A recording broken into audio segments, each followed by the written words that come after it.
While you research that, let's get on to the player managers. We want to talk about player management. Yeah. Have they got please. too much say? Have they got too much power? Are they running the game?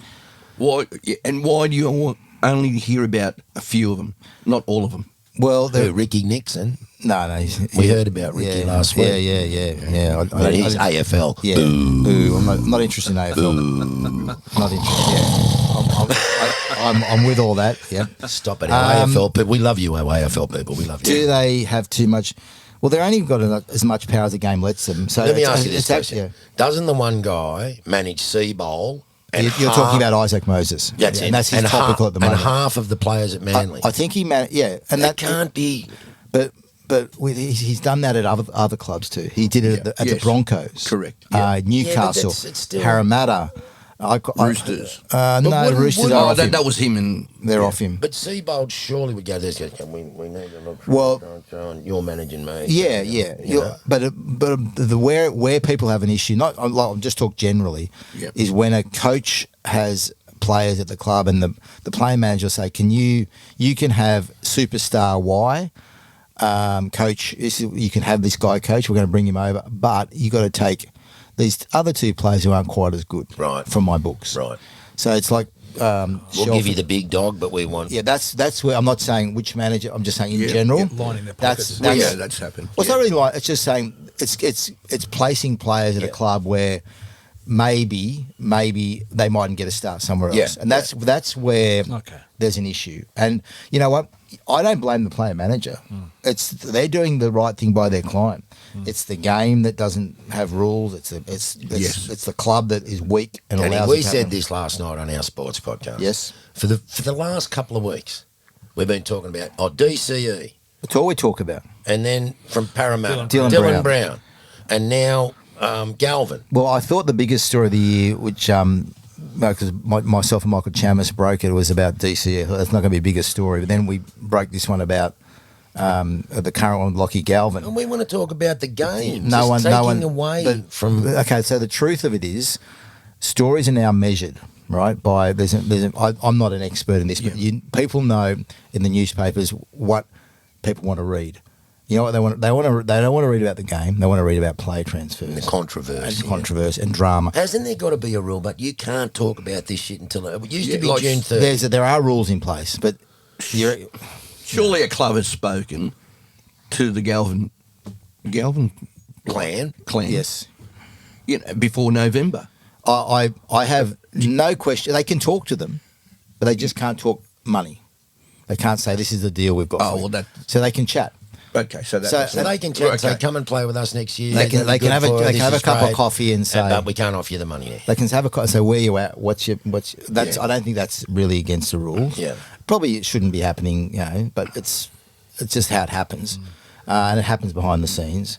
Like you see clubs having coffees with guys, this, that, and the other. So it can happen, but I think the NRL actually like this system of chaos, because they've got the opportunity for it not to happen. They could come up with some sort of format where it doesn't happen. Like the AFL. See, when you remember Terry Hill many years ago? Yeah. That the draft was, that stuffed everything. Yep. Right? So, but what the NRL probably like the news cycle where we're talking about this rather than maybe them. Yeah. Shortcomings, referees. Yeah, okay, yep. How much have we talk a little bit about referees this year and the bunker and all that sort of, crackdowns. We could be talking about, there will be much more focus on that if there wasn't this player stuff. So it's a convenient distraction. Are fans happy? No. But then again, a Parramatta fan, right, might be saying, you beauty, we're a chance of getting, there's hope Lachlan Galvin could come to our club. So it gives fans at struggling clubs hope. It gives the club that's losing a player the absolute shits. So there's a balance, and so I guess when it comes to a news cycle, it does keep people interested, and that's what the NRL want. So why are we only hearing about Isaac Moses? And he's done that with his nephew, Mitchell. Yeah. And if you remember... he was good on the weekend. Unbelievable. There were all these things. Farah's not passing the ball enough. I need to take control of the team. Benji's in the way. Yep. It's the same kind of thing. Yeah. So Isaac Moses, I have to declare now, I have had a really difficult relationship with him. Yep. I was probably the journo who highlighted him most about what he was doing and his actions and how he controlled clubs.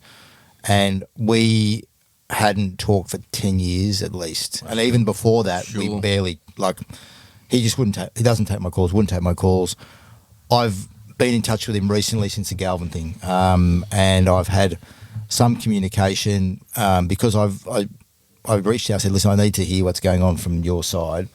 And I guess he took that opportunity to at least talk to me now and give me, give another side to the story. Yeah. And I'll take that. I mean, I've had, again, I talk about disputes, right? We have disputes. Sorry. That's okay. Is that the pizza delivery? Yeah, Is that Isaac Moses? Isaac Moses. That's Isaac Moses. Yeah, when you Yeah. release the shit. He's here. Or is that Kenty? Ray's just going to go and answer the front door. Okay. Do you want me to keep going? Yeah, keep going. Yeah. So yeah, I've had some conversations with him, and you know what?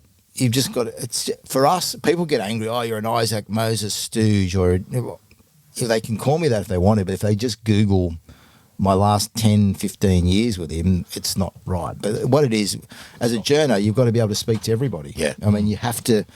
You're writing a difficult story, and my editor will say, "Okay, what does the other side say?" You can write it, but we want to hear what they. So I want to get back to my first question. Is there too much power coming from them? Have they got too Yeah, much power? they've got a lot of power. Yeah. Too much, I don't know, but they've got a lot of power. What sort of money do they take? And you know why they do have they power? take 10 or 15 or 20%? What would they I would take? say they take 6%.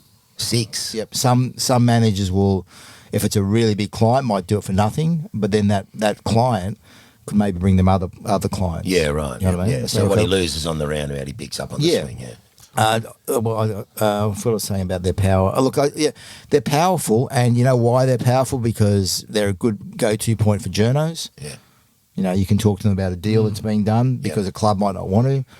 The club will talk to you as well. I mean, on the quiet, but yeah, they do have a lot of power. There are 3 or 4 or 5 or 6 really big ones. Some Does of them, Chimes Gilly still manage players? yeah, and podcasts as well. Chimes, he's a Yeah. local. Yeah, Chloe Coogee boy. Well, Chimes, I used to, many years ago, I used to drive Chimes down to Wollongong to cover games, like when we were both younger guys. And then he became rich and famous during Super League when he started becoming he just went from journo to manager overnight, really. Because he was a guy who was, he's charismatic, funny, very charming guy. And Great MC. great, and players liked him, and so they felt they could trust him. So he became a manager, and he was smart. He's done really well. And he's still managing a number of players. Yeah. He's got some big players, and you know what? He treats them really well. So he treats them really well.